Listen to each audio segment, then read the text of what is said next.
So let me do a quick walk around of Meteor 350, and this is Supernova, the top end variant, right? So first thing, you switch on the instrument cluster. So you have built with Google, the right side one. Mm, that is basically what you see here. This is the time that you see, and this also doubles up as a navigation meter, right? So, and then what you have here is a simple speedometer which shows you maximum of 160, but practically it goes, what I've seen would be around 125 or 130 max. And this conveniently shows even the miles per hour. The blue one is the kilometers per hour and white is miles per hour, right? So this also has ABS, as you can see in the instrument cluster, neutral indicator, low battery service indicator, and there's also a low fuel indicator which comes somewhere here, the fuel pump symbol, when your fuel is low. So currently, as you see, the fuel meter also has some points here. Currently it shows 4 points, but something which I've seen a bit weird with this is that the fuel meter is not consistent.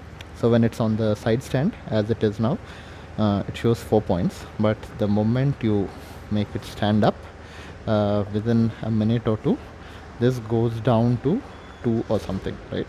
So let me just talk you through the other stuff as I keep it straight. So then you have gear indicator there, the one which shows 0, that's the gear indicator. And yeah, I mean, it's pretty good. See, you can see 3, it will go down further to 2 sometimes, right? So it's a bit inconsistent. That's something that I didn't really like in this. And then this is the gear indicator, as you can see, right? So the one which shows 0 currently, it changes to 1, 2 and so forth, and this has 5 gears totally, right? So one thing, it's pretty good, the quality and all that, but what I didn't like is that it looked a bit feeble. It moves around a bit, so that is one thing which I really probably didn't like. And then you have a nice tall windscreen which gives wind protection up to the chest level and almost the helmet, but beyond that there is some wind blast, as I see on highways, right? Then pretty good looking tank. Let me just move around and show you. I'll quickly speak about the the switch gear here.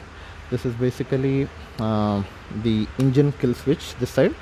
This is starting, this is not the ignition, but about to start, and the moment you move it this side, it just turns on, right?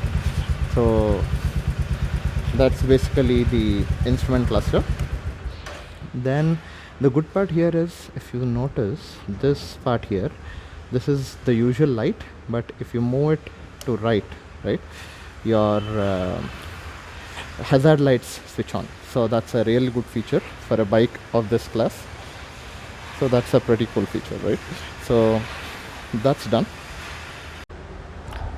Now once this switch gear is over, to its left, what you see here is for the light. This is low beam, high beam, and then this is the pass switch. So basically your dip and dim, right? It's a spring action. So if you see, if I press that, it turns on the high beam and then brings it back. This is a pass switch.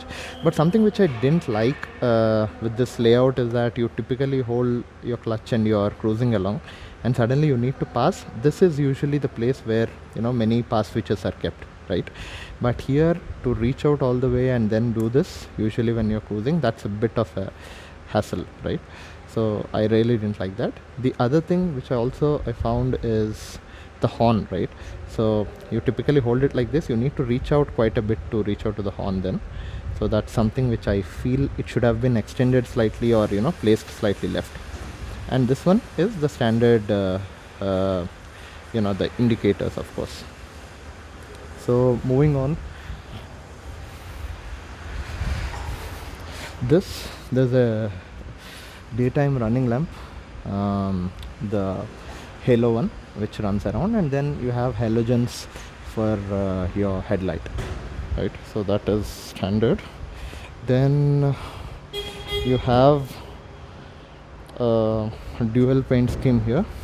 So the one which I am having now is a blue with a black paint scheme along with it. So there's a purple Royal Enfield badging here, the one which is standing out. And then this is of course the Meteor badging, as you will see, right? So Meteor 350. The engine is blacked out, so this is a good look. In fact, I liked it. It's a powdered black look, so that's a pretty good looking one. And the seat, as you can see, is scooped out. It's kind of a cruiser style seating, and there is a decent pillion seat with a backrest, which is nice. The wheels are alloy, look pretty decent, pretty cool. And then you have front discs out here. I guess this should be a 310 or 320.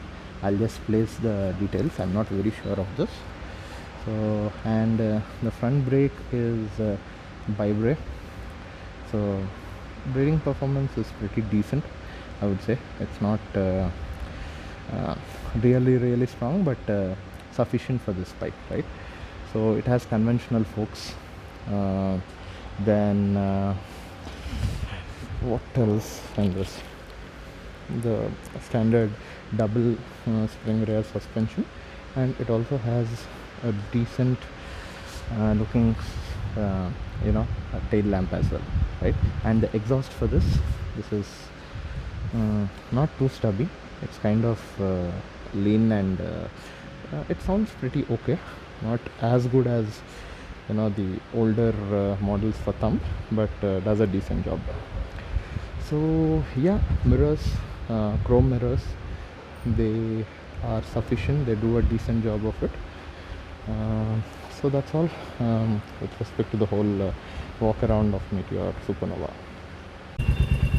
Let me quickly show you the exhaust sound as well of the bike.